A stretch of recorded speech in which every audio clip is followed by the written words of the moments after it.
মনোযোগ দিয়ে শোনেন, একেবারে ভাবেন সেই রিক্সাওয়ালার কথা, যে নিজে রিক্সাও না, অন্যের কাছ থেকে দৈনিক 200-300 টাকা ভাড়া দিয়ে রিক্সা নেয়। সকালবেলা বের হয়, সারাদিন রোদ বৃষ্টিতে খেটে 500-600 টাকা ইনকাম করে।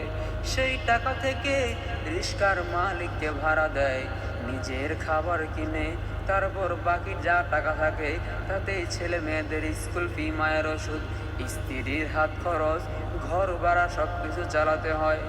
আজ সেই রিক্সাওয়ালাকে বলা হচ্ছে তোমার রিক্সা নিষিদ্ধ। আমার প্রশ্ন হলো, তার পরিবারের আজ কি খাবে? তার ছোট ছোট সন্তানদের পেট ভরাবে কে? তার বৃদ্ধ মা বাবার চিকিৎসা চালাবে কে? তার গর্ভবতী স্ত্রীর জন্য দুধ আর ওষুধ কিনবে কে? ভাইরা, আমি এটা বলতে চাই না যে রিক্সা চিরকাল থাকুক। হ্যাঁ, যদি সরকার গরিব রিক্সাওয়ালাদের জন্য বিকল্প রাস্তা খোলে, বিকল্প ব্যবস্থা করে, তাদেরকে সম্মানজনক কোনো কাজকর্মে লাগিয়ে দেয়, চাকরি দেয়, কিংবা অন্য কোনোভাবে রুজি রোজগারের পথ খুলে দেয়, তাহলে আমি নিজে এই আইনকে সম্মান জানাই। আমি নিজেই চাই রিক্সা বন্ধ হোক।